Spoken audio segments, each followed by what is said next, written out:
ஆவிக்குரிய லெசனை நாங்கள் பார்க்க போகிறோம். 6 விதமான ஸ்பிரிச்சுவல் லெசன்ஸ். அதாவது நம்முடைய நேரடியான சம்பவத்தை நாங்கள் எடுக்காமல் அதில் நடந்த சம்பவம் எங்களுடைய ஆவியில் எங்களுடைய ஆவிக்குரிய வாழ்க்கையில் அது உள்ளத்துக்கு யோசனைப்படுங்கிறத நாங்கள் பார்க்குறோம். ஸோ இதில் கர்த்தர் சொல்கிற காரியம் என்னென்ன, இந்த அதிகாரத்தில் ஒவ்வொரு இயேசு கிறிஸ்து ஒப்பிட்டு சொன்ன ஒவ்வொரு உவமைக்கு பின்னாலும் ஒவ்வொரு பாடங்களை நாங்கள் கற்றுக்கொள்ளலாம். ஸோ அதான் கர்த்தர் இந்த அதிகாரத்தை எனக்கு வெளிப்படுத்தினேன். கர்த்தர் சொன்ன நாங்கள் இதோட சமயத்தில் பகிர்ந்து கொள்கிறோம். ஓகே, verse 1, மத்தேயு 21 முதலாம் வசனம். மத்தேயு chapter 21 verse 1. இது இந்த சாப்டர்ல நடந்த சம்பவம் ஒரு இயேசு கிறிஸ்து மரிக்கிற ஃபியூ டேஸ்க்கு முதல் நடந்த சம்பவம். ஸோ நிறைய காரியங்கள் இருக்குது. பட் நாங்கள் இந்த இயேசு கிறிஸ்து சொன்ன ஊமே அந்த அடையாளங்களை குறித்து தான் நாங்கள் பார்க்க போகிறோம். ஸோ அதுதான் எங்களுக்கு முக்கியம், எல்லாமே முக்கியம். அதுதான் இன்றைக்கு ஃபோக்கஸ் பண்ண போகிறோம். அவர்கள் எருசலேமுக்கு அருகில் வந்தார்கள். ஒலிவமலையில் உள்ள பெத்பாகே ஊருக்கு 23ஆம் அதிகாரம் இன்றைக்கு. ஓகே, மத்தேயு chapter 21. சாரி. பெத்பாகே ஊருக்கு வந்தபோது இயேசு 2 சீடர்களை அனுப்பி சொன்னதாவது, உங்களுக்கு முன்னே இருக்கிற கிராமத்துக்கு போங்கள். போனவுடன் ஒரு கழுதையும் அதனுடன் அதன் குட்டியையும் கட்டியிருப்பதை காண்பீர்கள். அவற்றை அவிழ்த்து என்னிடம் கொண்டு வாருங்கள். கழுதை மனிதரால் மதிக்கப்படாத ஒரு மிருகம். இந்த கழுதை ஸ்பிரிச்சுவல் லெசன் நீங்களும் நானும். ஸோ ஊழியக்காரன் ஒரு கழுதை மாதிரி. ஜீசஸோட விருப்பம் எங்கெங்க அவர் ஆக்களை யூஸ் பண்ண விரும்புகிறாரோ அவங்கள கத்தரிடம் கொண்டுறணும். ஏண்டா கத்தர் ஏறி இந்த கழுதையில் எப்படி ஏறி அந்த கழுதையை பிரியோசனப்படுத்த விரும்பினாரோ அதே போல் இன்றைக்கு மனிதர்களை கத்தர் பிரியோசனப்படுத்த விரும்புகிறார். இதான் நாங்கள் லேர்ன் பண்ண பெரியான ஸ்பிரிச்சுவல் லெசன். ஸோ இன்றைக்கு தற்காலத்தில் சபைக்கு பற்றாக்குறை இல்லை. நிறைய சபைகள், நிறைய வித்தியாசமான ஊழியங்கள் எல்லாம் போய்கொண்டிருக்கு. ஆனால் இன்றைக்கு பற்றாக்குறையாக இருக்கிறது கர்த்தர் ஏறி செல்லக்கூடிய கழுதையில் ஆகிய மனிதர்கள். இன்றைக்கு சரியான பற்றாக்குறை. இயேசு யாரை யூஸ் பண்ணலாம், அதான் பிரச்சனை. இயேசுக்கு ஏறி பிரியோசனப்படக்கூடிய ஊழியக்காரன் யார்? 2வது லெசனை நாங்கள் இதில் கற்றுக்கொள்கிறோம். தொடர்ந்து நீங்கள் வாட்சி பார்த்தீங்கன்னா அவங்களுக்கு தெரியும். அது இறைவாக்கினம் ஏசாயால சொன்ன தீர்க்க தரிசனம் நிறைவேறுது. 5ஆம் வசனம், சீயோன் மகளுக்கு சொல்லுங்கள், உன் அரசர் உன்னிடம் வருவதை பார். அவர் தாழ்மை உள்ளவராய் கழுதையின் மேல் ஏறி வருகிறார். ரீசன் அவர் கழுதையை சூஸ் பண்ணது, இயேசு கிறிஸ்து தன் தாழ்மையை காட்ட விரும்பினார். இப்படித்தான் நான் வாழ போறேன். ஆண் கழுதை குட்டியின் மேல், இளம் கழுதையின் மேல் ஏறி வருகிறார். ஓகே, சீடர் போய் இயேசு தங்களுக்கு அறிவுறுத்தபடியே செய்தார்கள். அவர்கள் கழுதையும் அதன் குட்டியையும் கொண்டு வந்தார்கள். அதன் மேல் தங்கள் மேலுடைகளை போட்டதும் இயேசு அதன் மேல் ஏறி உட்கார்ந்தார். ஒரு பெரும் மக்கள்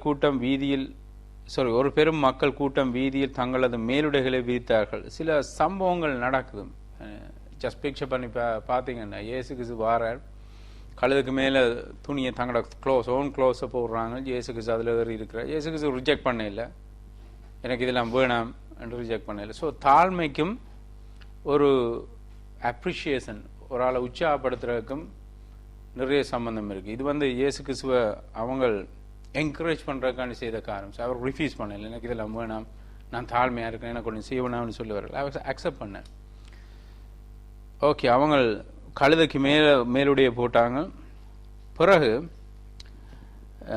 வீதியில் தங்களுடைய மேலுடைகளை விரித்தார்கள். ரோட்டில் சிலர் மரங்களில் இருந்து கிளைகளை வெட்டி வீதியில் பரப்பினார்கள்.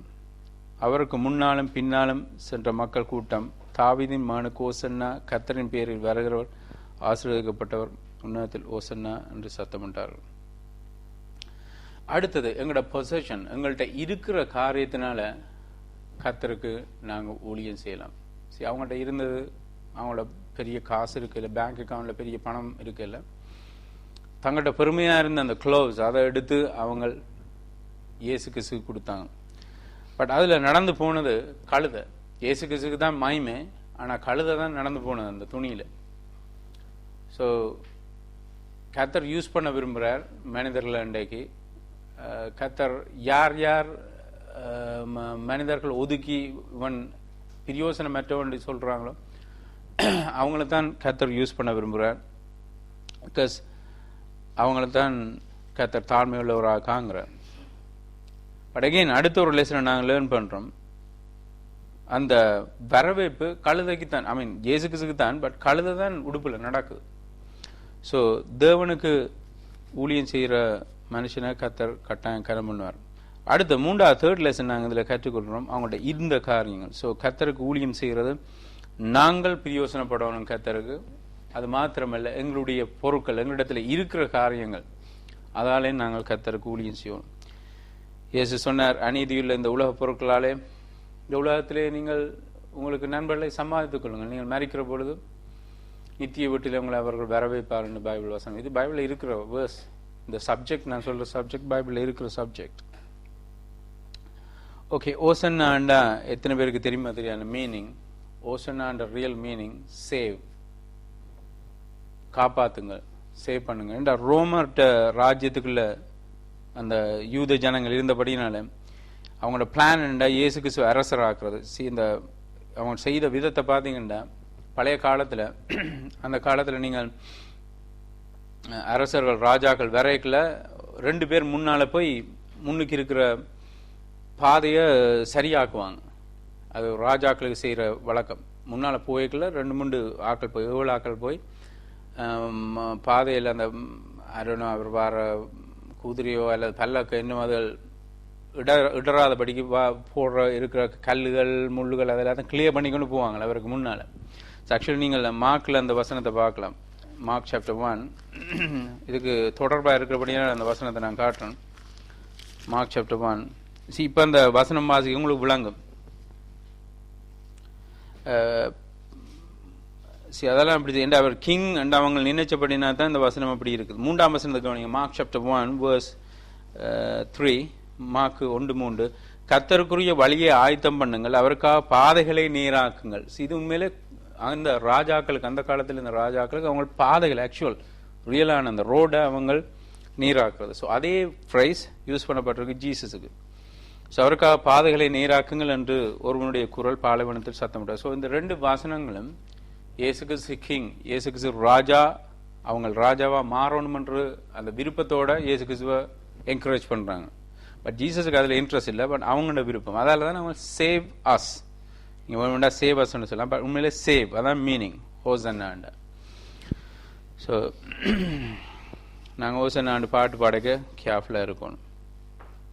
ஓகே, 2வது ஸ்பிரிச்சுவல் லெசன் நாங்கள் 2வது ஒப்புவமையை நாங்கள் பார்க்குறோம். அவருடைய டெம்பிள் எங்களோட ஹார்ட். இதில் பார்க்குறோம் பிசிக்கல் டெம்பிள் ஜீசஸ் கிரைஸ்ட் போய் க்ளீன் பண்ண, பட் உண்மையிலே ஆவிக்குரிய ரீதியாக எங்களுடைய இதயம்தான் ஜீசஸ் டெம்பிள். ஸோ அந்த டைம் பரிசுத்த ஆவியானவர் வராதபடினால இயேசு கிறிஸ்து ஒரு டெமான்ஸ்ட்ரேஷனாக செய்து காட்டினார் அந்த ஆலயத்தை சுத்திகரிச்சு. அந்த காலத்தில் பரிசுத்த ஆவியானவர் இருக்கல, இயேசு கிறிஸ்து இருந்தபடினால பரிசுத்த ஆவியானவர் இருக்கல. இயேசு சொன்னார், நான் போனால் தான் பரிசுத்த ஆவியானவர் வருவார்னு சொன்னேன். ஸோ அதில் இயேசு கிறிஸ்து பரிசுத்த ஆவியானவர் அனுப்பப்படையில. ஸோ இந்த சம்பவம் எங்களுடைய வாழ்க்கையில் எங்களுடைய எங்களோட ஹார்ட் கண்டிஷன் எப்படி இருக்குது, இது துப்புரவாக்கினா தான் பரிசுத்த ஆவியானவர் வருவார் என்ற ஒரு லெசனை காட்டுறதுக்கான தான் இயேசு கிறிஸ்து செய்த எல்லாத்துக்கும் பின்னால பேக்ரவுண்டில் ரீசன் இருக்கு. ஸோ 12ஆம் வசனத்தை கவனிச்சிங்கன்னா verse 12 2வது. ஓகே, ஜெருசலேம் கிட்ட வந்தோடனே இயேசு ஆலய பகுதிக்குள் போறார். அங்கே விற்பவர்கள் வாங்குபவர்கள் எல்லோரையும் வெளியே துரத்தினார். அவர் நாணயம் மாற்று செய்வோரின் மேசைகளையும் புறாவிப்பவர்களின் இருக்கைகளையும் கவிழ்த்து போட்டார். ஸோ எங்களோட ஹார்ட் எப்படி இருக்குன்னா பிஸ்னஸ் ரீதியான தன்மைகள், எங்களுடைய சுயநலங்கள், இது அப்படிதான் நாம் பார்க்கணும். எங்களுடைய சுய விருப்பங்கள், கர்த்தருக்கு பிரியமில்லாத காரியங்கள், தேவன் விரும்பாத காரியங்கள் எங்களோட ஹார்ட்ல இருக்குது. எப்படி இயேசு கிறிஸ்து விரும்பாத காரியங்கள் அந்த ஆலயத்தில் பிசிக்கலாக அந்த நாட்கள் இருந்தது, அதே போல ஸ்பிரிச்சுவல் ரீதியாக எங்களோட இது ஒரு உண்மையில ஒரு ஓமை. ஸோ அதைத்தான் இயேசு கிறிஸ்து கிளியர் ஆக்குறார். ஸோ இயேசு அவர்களிடம் எனது வீடு மன்றாட்டின் வீடு என்று அழைக்கப்படும் என எழுதப்பட்டிருக்கிறது, ஆனால் நீங்களோ அதை கல்வரின் குயாக்கினீர்கள் என்றார். Right, I want to show you something. நான் உங்களுக்கு ஒரு சீக்ரெட்னு சொல்ல போகிறேன். மேபி உங்களுக்கு தெரியுமோ தெரியா. யோவான் 2ஆம் அதிகாரம், ஜான் சாப்டர் 2. இது நான் செல்ஃப் ஸ்டடியில் கற்றுக்கொண்ட காரியம்.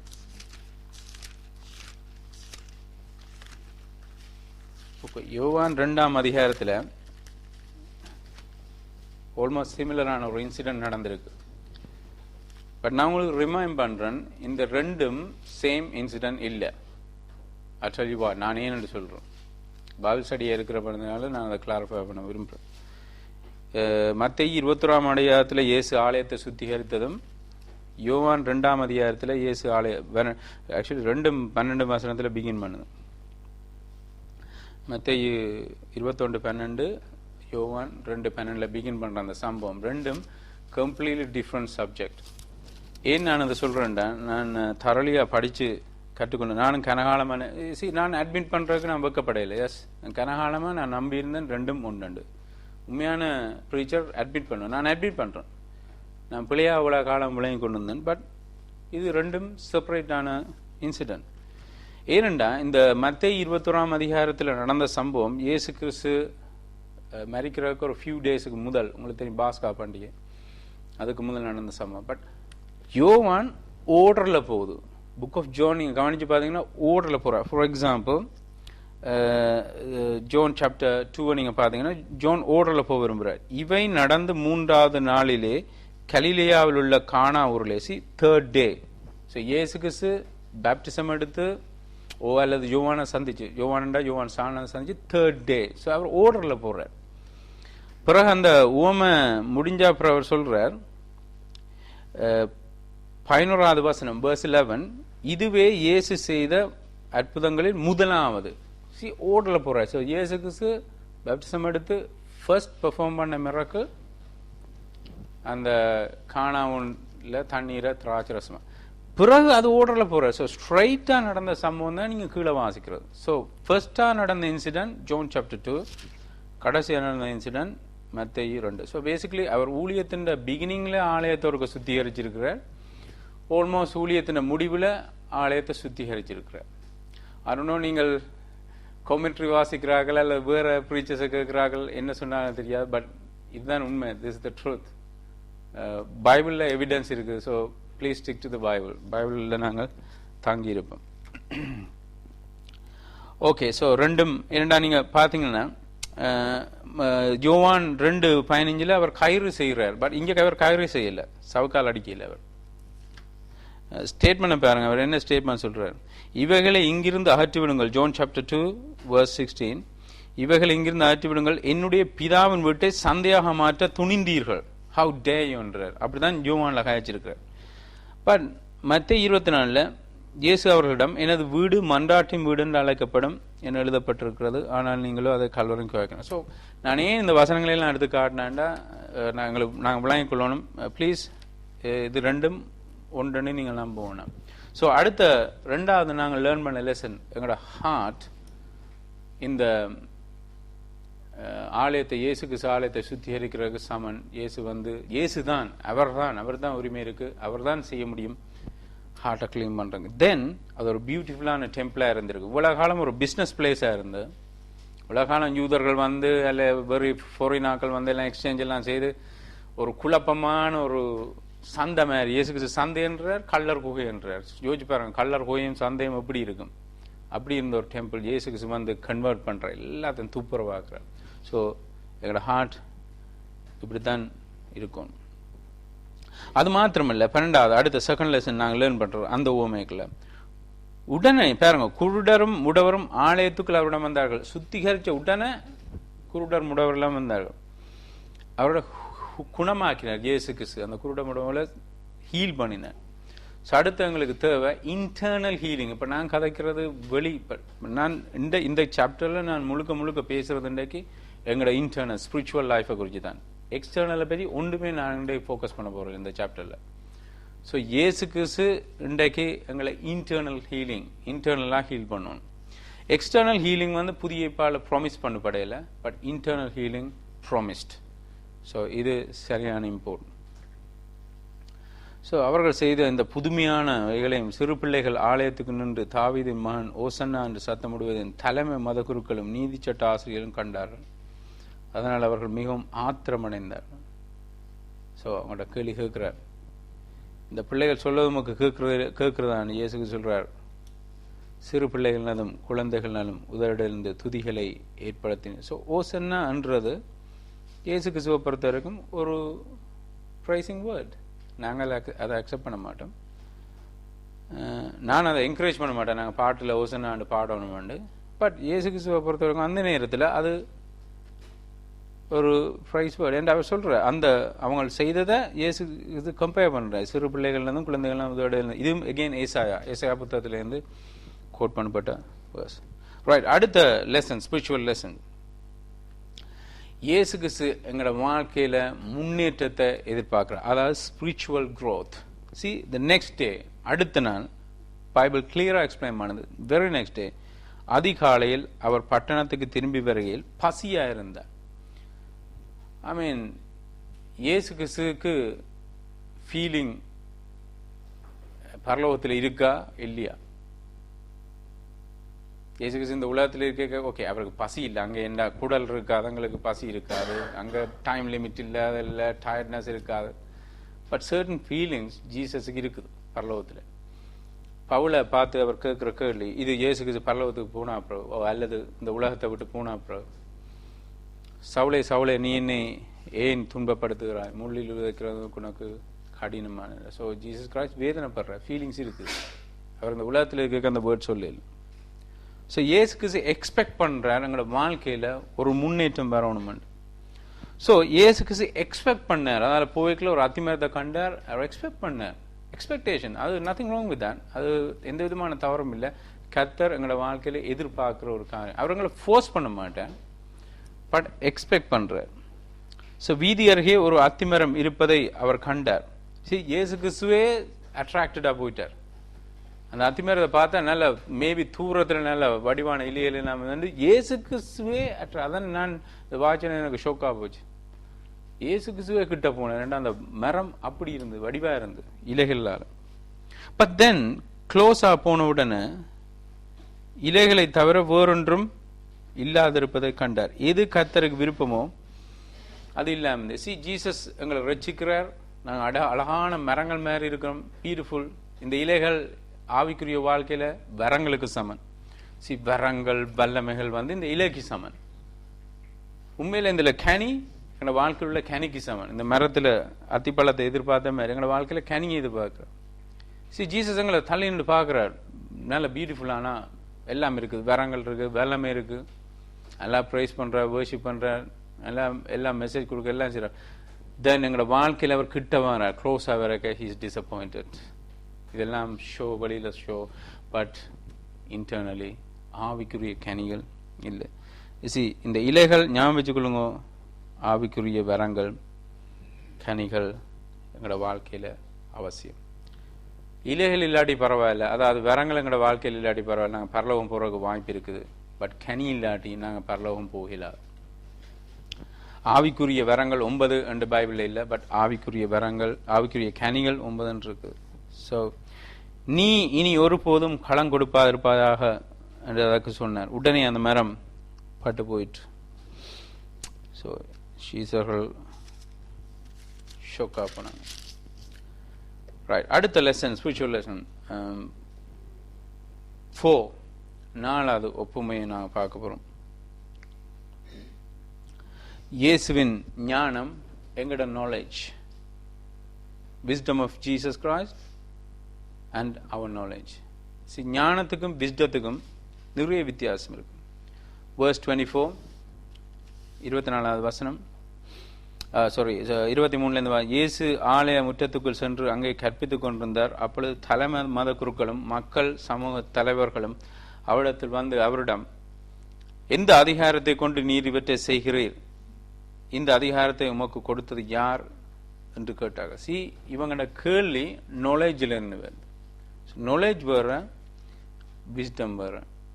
நாலேஜ், உதாரணத்துக்கு எங்களை விட நிறைய பேர் இந்த பைபிளை படித்தாக்கள் நிறைய பேர் இருக்கிறாங்க. எனக்கு தெரியும் நிறைய பேர், எனக்கு கூட அப்படி கோட் பண்ணிடலாம். சொல்லுவாங்க, இந்த புக்கில் இந்த வேர்ஸ், இந்த நம்பரில் இந்த வேர்ஸ் இந்த வசனத்தை தான் சொல்லுது என்று சொல்லுவாங்க. எல்லாம் பாடம், புக்கு. சில பேருக்கு புக் பாடம், ஜெனசிஸ் டு ரெவலேஷன் ஓர்டரில் சொல்லுவாங்க. எங்களுக்கு சில எனக்கு டைம் கொடுத்தீங்கன்னா நான் யோசிச்சு சொல்லுவேன், பட் எனக்கு டைம் எடுக்கும். பட் சில பேர் விதின் ஒரு 10-15 மினிட்ஸில் சொல்லுவாங்க ஆதியாகமத்திலிருந்து வெளிப்படுத்துறது. அது நாலேஜ், விஸ்டம் இல்லை. விஸ்டம்ண்டா என்ன? ஸோ பைபிளில் நல்ல ஒரு இதை விட ஒரு பிளெயினான எக்ஸ்பிளனேஷன் பைபிளில் இருக்கான்னு நினைக்கிறேன். கர்த்தருக்கு பயப்படுறது தான் விஸ்டம். ஸோ கர்த்தருக்கு பயப்படுறது பிகினிங் ஆஃப் விஸ்டம், ஞானத்தின் ஆரம்பம். ஸோ இயேசு கிறிஸ்து பிதாவுக்கு அவர் பிதாவுக்கு பயந்தாண்டா பயபக்தியாக இருந்தபடினால அவருக்கு விஸ்டம் இருந்தது. பட் இவங்களுக்கு நாலேஜ் இருந்து, நிறைய நாலேஜ் இருந்து, எல்லா சாஸ்திரங்களையும் படித்து, எல்லாம் தோரா எல்லாத்தையும் படித்து கரைச்சி குடிச்சு சங்கீதம் ஏசா எல்லாத்தையும் படிச்சிருக்கலாம். பட் விஸ்டம் இல்லை. அதெல்லாம் இயேசு கிறிஸ்துவ சிலுவையில் அரைஞ்சாங்க. ஸோ இயேசு ஆன்சர் பண்ணுறார் பாருங்க, விஸ்டம்.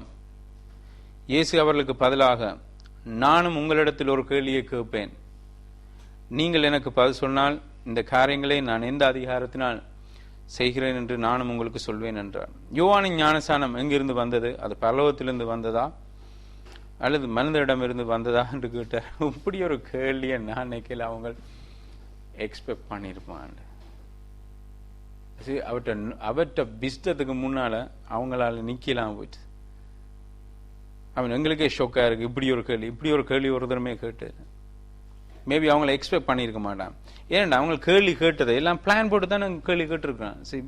முதலே பிளான் போட்டு இப்படி நாங்கள் போய் இவர் இந்த கேள்வி கேட்டா இவர் என்ன பதில் சொல்லுவார்னு பார்க்கணும். அதனால தான் திருப்பி அவங்க பாருங்க டிஸ்கஸ் பண்றாங்க.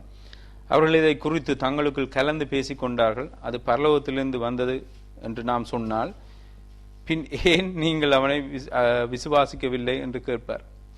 மனிதனிடத்திலிருந்து வந்தது என்று நாம் எப்படி சொல்வது? அப்படி சொன்னால் நாம் தான் மக்களுக்கு பயப்பட வேண்டியிருக்கும். அவர்கள் எல்லோரும் யோவானை ஒரு இறைவாக்கினர் என்றல்லவா எண்ணி இருக்கிறார்கள் என்று பேசிக்கொண்டார்கள்.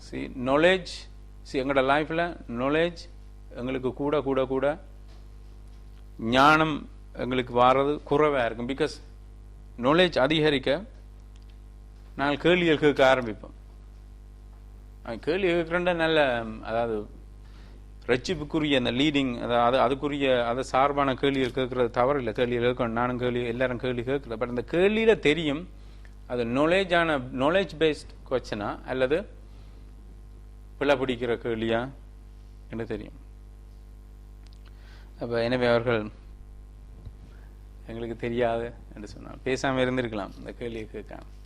பட் தென் ஜீசஸ் சொன்னார், பட் தென் நானும் உங்களுக்கு சொல்ல மாட்டேன், அப்படியானால் இந்த செய்களை எந்த அதிகாரத்தை செய்கிறேன் என்று நானும் உங்களுக்கு சொல்ல மாட்டேன் என்றார். அடுத்த லெசன் நாங்கள் லேர்ன் பண்றோம், விஸ்டத்துக்கும் நாலேஜுக்கும் உள்ள வித்தியாசம். எப்படி வெக்கப்பட்டாங்க பார்த்தீங்களா கடைசியில்? ஷேம். ஸோ நாலேஜ் எங்களுக்கு ஷேமை கொண்டுரும் கடைசியில். விஸ்டம் எங்களோட முகத்தை பிரகாசிக்க பண்ணும். ஆக்சுவலி ஒரு வேர்டு இருக்கு பைபிளில், விஸ்டம் எங்களோட முகத்தை பிரகாசிக்க பண்ணும். ஸோ நாலேஜ் நல்லது. அது என்னத்துக்கு நல்லதுன்னா, உலகத்தில் நாங்கள் இப்போ பாருங்க, உதாரணத்துக்கு நிறைய மெமரி பவர் இருக்கிறவங்க இந்த உலகத்தில் இருக்கிறாங்க. அவங்க வேலை செய்கிறதுக்கு இல்லைலாம் அது ஹெல்ப்ஃபுல்லாக இருக்கும். நிறைய காரியங்கள் மெமரியில் வச்சு செய்கிறதுக்கு. பார்த்தீங்கன்னா கத்தர் கடவுள் ரெண்டு பேருக்கெல்லாம் அவங்க நம்ப மாட்டாங்க. பிகாஸ் அவங்க கூட நாலேஜ். உதாரணத்துக்கு லோயர்ஸ், ஜட்ஜஸ் அவங்க கிறிஸ்டியனாக மாறுறது சரியான கஷ்டம். பிகாஸ் அவங்க எவிடன்ஸில் எல்லாத்துலேயும் தங்கி இருக்கிறபடினால, பிகாஸ் அவங்க கூட படித்ததுனால. அடுத்த லெசன், 5வது நாங்கள் ஆவிக்குரிய லெசன், ஆக்ஷன் அண்ட் வேர்ட்ஸ். ரெண்டுக்கும் உள்ள வித்தியாசம்.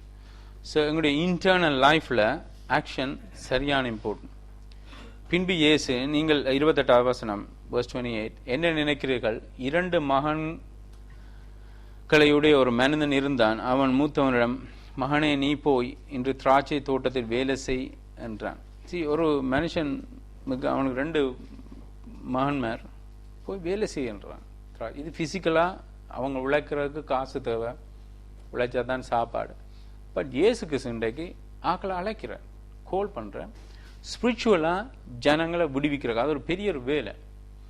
இயேசு கிறிஸ்து இந்த வயல்வெளியை பார்த்து சொன்னார், விளைச்சல் அதிகமாக இருக்குது, வயல் வெளியில் அறுப்பு மீதியாக இருக்குது, வேலையாக்கள் குறைவாக இருக்குது. ஸோ அறுப்புக்கு வேலையாக்கள் அனுப்பும்படியா எஜமானிடம் வேண்டிக்கலாங்க, அந்த எஜமான் பிதா. ஸோ இயேசு கிறிஸ்து அழைக்கிறார், கோலிங். அவன் இயேசு கிறிஸ்து நேரம் வந்து கூப்பிடல, பட் எத்தனையோ விதமான ஜனங்களை தன் ஊழியத்துக்கு அழைக்கிறார். ஸ்பிரிச்சுவல் ரீதியாக அவர் ஊழியம், இது சரீர ரீதியாக காசுக்காண்டி இவங்க வேலை செய்கிறாங்க. பட் இன்றைக்கு நாங்கள் அதை அப்ளை பண்ணணும் எங்களை கிறிஸ்டியன் லைஃப்பில். ஸோ அதில் டேஞ்சர் என்ன உண்டு, நாங்கள் கதைச்சு கொண்டே இருக்கலாம் ஒன்றும் செய்யாமல். அது எந்த விதத்திலும் ஆவிக்குரிய வாழ்க்கையில் பிரயோசனப்படாது. ஸோ ஒரு மகன் சொன்னான், மகனே நீ போய் திராட்சை தோட்டத்தில் வேலை செய்ய. அவனும் நான் போக மாட்டேன், நான் கடைசி வரையும் போக மாட்டேன். சரி, அவனோட வேர்டிக் ராங், அவன் சொன்ன வேர்ட் வந்து ராங். அது ஒரு ஹார்டான வேர்ட் மாதிரி இருக்கலாம், ரைட், உன்னோட ரிஃப்யூஸ் பண்ணுற மாதிரி இருக்கலாம். பட் கவனிங்க, பின்பு அந்த தாப்பன் தனது மற்றமானிடம் போய் அதே விதமாக சொன்னான். சேம் வே தான் கோல் பண்ணான், கோலிங்கில் வித்தியாசம் இல்லை. பட் அவன் சொன்னான் நான் போகிறேன். பட் சவுண்ட் ஸோ நைஸ், நான் போகிறேன் நல்லா சந்தோஷமாக இருந்திருக்கும். பட் ஆக்ஷனில் தான் ஜட்ஜ் பண்ணலாம் அந்த மனுஷன் யார் உண்மையில் கீழ்ப்படிஞ்சாங்க. ஸோ இந்த இருவரில்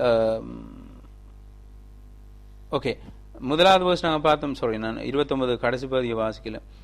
நான் போக மாட்டேன் என்று ஆயினும் பின்பு தனது மனதை, இன்டர்னல் மனதில் அவன் மாற்றம் அடைந்தான்.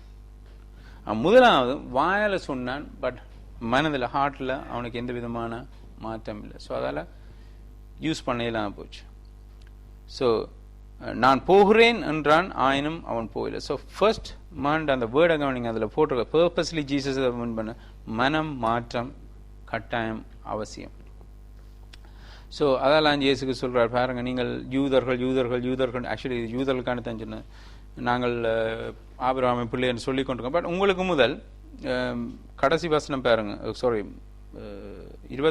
32வது வசனம், ஏனெனில் நேர்மையின் வழியை உங்களுக்கு காட்டுவதற்கு யோவான் உங்களிடம் வந்தான், நீங்கள் அவனை நம்ப இல்லை. ஸோ என்ன நடக்க போகுதுண்டா, நீங்கள் ஒரே கதைச்சு கொண்டு தான் இருக்கிறீங்க, ப்ரீச் பண்ணுறீங்க, மெட்டாக்களுக்கு அட்வைஸ் பண்ணுறீங்க, வேர்சஸை பாடமாக்குறீங்க, பட் ஆக்ஷனில் இல்லை. பட் உங்களுக்கு பிறகு ரிஃப்யூஸ் பண்ணப்பட்ட ஆக்கள், அதாவது இஸ்ரேலர் அல்லாத ஆக்கள் என்னை ஏற்றுக்கொண்டு பரலவும் போகிறான். ஸோ நீங்கள் அவனை நம்பவில்லை, ஆனால் வெறையாளர்களும் பேசிகளுமோ அவனை நம்பினார்கள். அவர்கள் போவதை கண்டு பின்பும் கூட நீங்கள் மனம் திரும்பி அவனை நம்பவில்லை. ஸோ அதில் இயேசுக்கு சொல்கிறார், ஐ ப்ரிஃபர் ஆக்ஷன். இயேசு சொல்கிறார், எனக்கு ஆக்ஷன் தான் விருப்பம். இதங்களோட ஸ்பிரிச்சுவல் இன்டர்னல் மன மாற்றத்தில் வர்ற ஒரு பெரிதான காரியம். அடுத்து 6வது லெசன், ஆவிக்குரிய படிப்பினை வேல்யூ பண்ணுறது. ஜீசஸ் எவ்வளோ பெரியவர், அவர்கிட்ட சால்வேஷன் எவ்வளோ பெரிதானதுன்றது வேல்யூ பண்ணுறோம். அதுக்கு பெரிய ஒரு உவமே இயேசு கிறிஸ்து ஸ்பெண்ட் பண்ணுறாருன்னா, ஸோ அதால் நான் நினைக்கிறேன் இது சரியான இம்பார்ட்டன்ட். இயேசு கிறிஸ்து கூட கதைக்கிறதுனால அது சரியான இம்பார்ட்டன்ட் நான் பிலீவ் பண்ணுறேன். So valuing. ஸோ எங்களோட ஆவிக்குரிய, நாங்கள் உலகத்தில் இருக்கிற நிறைய ஆசீர்வாதங்களை குறித்து நாங்கள் சந்தோஷப்படுறோம், ரைட்? எங்களுக்கு அதனால் நான் தவறு சொல்ல வரையில, ஆஃப்கோர்ஸ் நாங்கள் உலகத்தில் இருக்கும் பிறகு உலகத்தில் இருக்கிற காரியங்கள் எங்களுக்கு அவசியம். வீடு அவசியம், வேலை அவசியம், உடுப்பு அவசியம், சாப்பாடு அவசியம், நாங்கள் ஹாலிடே போகணும். நாங்கள் சன்னியாசி மாதிரி வாழையலாம் இந்த உலகத்தில் இருக்கோம். கத்தருக்கு விருப்பம், நீங்கள் இந்த உலகத்தில் நல்லா இருக்கணும், பரலோகத்தில் நல்லா இருக்கணும் விருப்பம். பட் நாங்கள் கூடுதலாக அப்ரிஷியேட் பண்ணுறது எதை? அவற்றை ஸ்பிரிச்சுவல் திங்ஸ். இன்னொரு உவமை கதையை கேளுங்கள். verse 33 33வது வசனம். நில சொந்தக்காரன் ஒருவன் இருந்தான், அவன் ஒரு திராட்சை தோட்டத்தை உண்டாக்கினான், அவன் அதை சுற்றி வேலியடைத்து. ஃபர்ஸ்ட் ஆஃப் ஆல் முதலாவது ஸ்ட்ரைட்டாக நீங்கள் பார்க்குறீங்க, வேலை ஒருத்தருமே செய்யலை. யார் செய்தது? நில சொந்தக்காரன் தான் செய்தது. அப்படிதான் நாம் வாசிக்கணும், ரைட்? அவன் ஒரு திராட்சை தோட்டத்தை உண்டாக்கினான், அவன் தான் சுற்றி இருக்கிறான். ஸோ சால்வேஷன் கம்ப்ளீட்லி கோடால தான் கிரியேட் பண்ணப்பட்டது. எங்களுடைய ஆவிக்குரிய ரட்சிப்பு மீட்பு டிசைன் பண்ணப்பட்டது அவற்ற கையால. ஆக்சுவலி எபிரேயர்ல 2ஆம் அதிகாரத்தில் சொல்லப்படுது, பரிசுத்த ஆவியானவர், பிதா, குமாரன் 3 பேரும் சேர்ந்து தான் இந்த ரட்சிப்பை உண்டாக்கினான். அவன் தான் செய்யறான். அவன் அதை சுற்றி வேலியடைத்து பழங்களை பிழியும் தொட்டியும் இவ்வளவு காரியங்கள் நம்ப பண்ணுங்க. ஒரு காவல் கோபுரத்தையும் கட்டினான். ஸோ பிக் ஒர்க் வந்து டன் ஆல்ரெடி, பெரிய ஜாப் வந்து ஆல்ரெடி முடிஞ்சு. பின்பு அவன் அதுக்கு பிறகு பாருங்க, இஞ்சால சிம்பிள். பின்பு அவன் அந்த திராட்சை தோட்டத்தை சில விவசாயிகளுக்கு உத்தையில கொடுத்தான். ஸோ ஒன்ன செய்தனா அதை மெயின்டைன் பண்ணுங்க. That's all. நான் எல்லாம் உங்களுக்கு கஷ்டமான வேலை, டவர் எல்லாம் காட்டி பெரிய வேலையெல்லாம் காட்டி நினைக்கிறேன் இது பிகஸ்ட் ஜாப். ஸோ சால்வேஷனை இயேசுக்கு ப்ரிப்பேர் பண்ணி உங்களுக்கு தந்தது. ஜஸ்ட் மெயின்டைன் அவன் அர்த்தம். நாங்கள் வந்து கோடு இல்லை, நாங்கள் கர்த்தர் எங்களை காக்குறார். S important. நாங்களும் கவனமாக இருக்கோம். ஸோ இயேசு கிறிஸ்து எங்களோட கையில், எங்களை ரட்சித்து எங்களோட கையில் ரெஸ்பான்சிபிலிட்டியை தந்திருக்கிறேன். நாங்கள் அது வாடாமல் இருக்கிறதுக்கு. பைபிள் சொல்லுது வாடும். சில வளர் ரட்சிப்பு வாடுறதுக்கு சாத்தியக்கூறுக்கு. எப்படி அந்த பூ வாடுது. ஸோ இப்போ நிலத்தை கொடுத்துட்டு எல்லாம் செய்துட்டு பாருங்க, டிஃபிகல்ட்டான எல்லாம் செய்துட்டு அறுவடை காலம் வந்த போது அவன் தனது பணியாக்களுக்கு தனக்குரிய பழத்தை பெற்றுக்கொண்டு வரும்படி குத்தைக்காரனை அனுப்பினான். ஸோ எக்ஸ்பெக்ட் பண்ணுறான் அவன், ஏடா இவ்வளோத்தையும் செய்த, நான் இவ்வளோத்தையும் செய்து உனக்கு இவ்வளோத்தையும் கொடுத்து எல்லாம் செய்துட்டான். ஓகே, உண்ட வேலை அதில் விவசாயம் செய்து பழத்தை எடுக்கிறோம். பத்தன் என்ன நடந்தது? வேலையாக்களை அப்போ என்ன செய்தாங்க? குத்தைக்காரர்களும் அவனுடைய வேலையாக்களை பற்றி. இது வந்து ஸ்பிரிச்சுவல் லெசன். இது வந்து தீர்க்கதரிசிகள். அதாவது இது இஸ்ரேலை குறித்து சொல்லப்பட்டிருக்கு. இயேசுக்கு இஸ்ரேலர்களுக்கு தீர்க்கதரிசிகளை அனுப்பினார். பழைய ஏற்பாடுல எரேமியா, எசேக்கியேல், யோவேல், தானியேல் என்று நிறைய எல்லா தீர்க்கதரிசிகளும் அவங்களெல்லாம் துன்புறுத்தினாங்க. குத்தைக்காரர்களும் அவனை வேலையாக்களை பிடித்து ஒருவனை அடித்து இன்னொருவனை கொலை செய்து மற்றவர்களை கல்லால் இருந்தார்கள். பின்னும் சொந்தக்காரன் தனது மற்ற வேலையாக்களிடம். ஸோ அதுக்கு பிறகு நான் பார்க்குறேன் மைனர் ப்ரொஃபஸர் கத்தர் அனுப்புகிறேன். மேஜர் ப்ரொஃபஸர் அனுப்பினான். அப்புறம் மைனர் ப்ரொஃபஸர் நிறைய பேரை கத்தர் அனுப்பினான். அவங்களையும் கொண்டாங்க. முன்பு அனுப்பியவர்களை பார்க்கலையும் இம்முறை அதிக மனிதரை அனுப்பினான். ஸோ நீங்கள் பார்க்குறீங்க கூட மைனர் ப்ரொஃபஸர், மேஜர் ப்ரொஃபஸர் பார்க்க மைனர் ப்ரொஃபஸர், அதாவது சின்ன சின்ன அந்த புத்தகங்கள் எழுதின அந்த தீர்க்கதரிசிகள் நிறைய பேரை கத்தர் எழுப்பினார். இவர்களையும் அவ்விதமாகவே நடத்தினார்கள், கொண்டுட்டாங்க. பட் தென் அவர்கள் எனது மகனுக்கு மதிப்பு கொடுப்பார். இது வந்து இயேசு கிறிஸ்து மகனுக்கு மதிப்பு கொடுப்பார் என்று சொல்லி தன் மகனை கடைசியாக அவரிடம் அனுப்பினார். குத்தகைக்காரர்களோ அந்த மகனை கண்டபோது ஒருவரோடொருவர், இவனே உரிமையாளன், வாருங்கள் அவனை கொலை செய்து அவனுடைய உரிமையை நாங்கள் எடுத்துக்கொள்ளோம் என்று சொல்லி கொண்டார்கள். இதெல்லாம் தான் சொல்லி போட்டு பாருங்க. திராட்சை தோட்டத்துக்கு வெளியே தள்ளி அவனை கொலை செய்தார்கள். ஸோ இந்த திராட்சை தோட்டம் அண்டு அவர் கம்பேர் பண்ணது இஸ்ரேல் தேசம். அந்த அதில் உள்ள மக்கள் அவங்க ரட்சிப்படையணுன்றதுக்காண்டி பிதா இந்த சால்வேஷன் உண்டாக்கினார். பட் அவங்களுக்கு அது விருப்பம் இல்லை. அதால இயேசு கிறிஸ்துவை அவன் சிலுவையில் அறைஞ்சாங்க. verse 42 ஏன் நான் இதை சொல்றேன்னா, அதை சொல்லி போட்டு பாருங்க. தோட்டத்தையும் அறுவடை, verse 41 லாஸ்ட் போர்ஷன், தோட்டத்தையும் அறுவடை காலத்தின் விளைச்சலையும் தனக்குரிய பங்கை தனக்கு கொடுக்கும் கூடிய வேறு குத்தைக்காரனிடம் கொடுப்பான் என்று பதிலளிப்பார். சொல்லிட்டு இயேசு அவர்களிடம், கட்டிடம் கட்டுறவர்கள் புறக்கணித்த கல்லே மூளைக்கு தலைக்கல்லாயிற்று. இது வந்து ஜீசஸ் கிரைஸ்ட். அந்த கல் கர்த்தரே இதை செய்தால் அது எங்கள் கண்களுக்கு ஆச்சரியமா இருக்கிறது.